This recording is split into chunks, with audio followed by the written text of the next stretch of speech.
देशभरात विद्यार्थ्यांचा एकच आक्रोश पाहायला मिळतोय.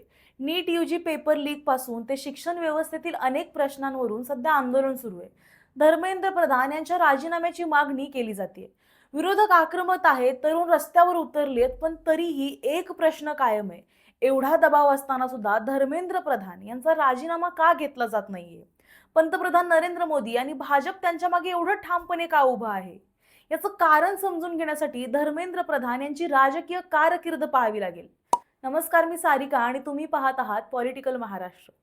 तर धर्मेंद्र प्रधान हे अचानक मोठे झालेले नेते नाहीत. त्यांचा राजकीय प्रवास विद्यार्थी संघटनेपासून सुरू झाला. अखिल भारतीय विद्यार्थी परिषद आणि त्यानंतर भाजप युवा मोर्चाच्या माध्यमातून त्यांनी देशभरात पक्षाचं संघटन जवळून पाहिलंय. त्यामुळे भाजपची संघटनात्मक रचना, संघ परिवार आणि विद्यार्थी संघटनांमध्ये त्यांची चांगली पकड आहे. पण त्यांचं सर्वात मोठं राजकीय कौशल्य आहे ते निवडणुकांचं. भाजपसाठी कठीण मानल्या जाणाऱ्या अनेक राज्यांमध्ये त्यांनी पक्षाची जबाबदारी सांभाळली आहे. उत्तर प्रदेश असो, बिहार असो किंवा कर्नाटक निवडणुकीच्या मैदानात पक्षाला मजबूत करण्याचं काम त्यांनी केलं. त्यामुळे मोदी शहा यांच्या विश्वासातील महत्त्वाच्या नेत्यांमध्ये धर्मेंद्र प्रधान यांचा समावेश होतो. यांचं आणखी एक मोठं उदाहरण म्हणजे ओडिशा. 24 वर्षांपासून नवीन पटनायक यांचं सरकार असलेल्या ओडिशामध्ये 2024 मध्ये भाजपनं सत्ता मिळवली. या विजयामध्ये धर्मेंद्र प्रधान यांची महत्त्वाची भूमिका होती. आणि भाजपसाठी पूर्व भारतात विस्तार करायचा असेल तर धर्मेंद्र प्रधान यांच्यासारखा मजबूत संघटनात्मक आणि ओबीसी चेहरा पक्षासाठी महत्त्वाचा आहे. याआधी पेट्रोलियम मंत्रालयाची जबाबदारी त्यांच्याकडे होती.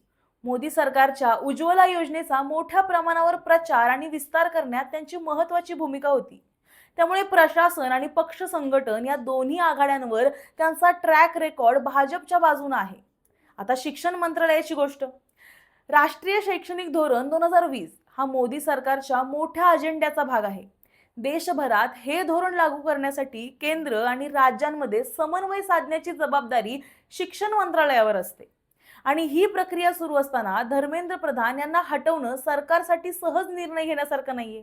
कारण मंत्र्यांचा राजीनामा हा एका व्यक्तीचा राजीनामा नसतो, त्याचा राजकीय संदेशही जातो. जर नीट प्रकरणाचा तपास पूर्ण होण्याआधीच धर्मेंद्र प्रधान यांचा राजीनामा घेतला तर सरकारनं दबावापुढे झुकून प्रशासकीय अपयशाची जबाबदारी स्वीकारली असं चित्र निर्माण होऊ शकतं. म्हणूनच सध्या सरकारचा पवित्रा हा स्पष्ट दिसतोय. तपास होऊ द्या, सत्य बाहेर येऊ द्या आणि त्यानंतरच कारवाईचा निर्णय घेऊ. पण विद्यार्थ्यांचा प्रश्न सुद्धा आता तितकाच महत्त्वाचा आहे. कारण एका बाजूला परीक्षा व्यवस्थेवरील विश्वासाचा प्रश्न आहे आणि दुसऱ्या बाजूला भाजपसाठी महत्त्वाचा असलेला एक मंत्री. त्यामुळे धर्मेंद्र प्रधान यांचा राजीनामा घेतला जात नाही.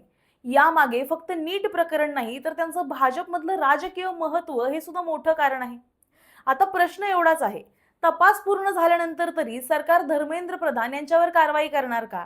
आणि या आंदोलनाच्या पार्श्वभूमीवर त्यांचा राजीनामा घेतला जाऊ शकतो का? याबद्दलचं तुमचं मत आम्हाला कमेंटमध्ये सांगा आणि अशाच व्हिडिओसाठी पाहत रहा पॉलिटिकल महाराष्ट्र.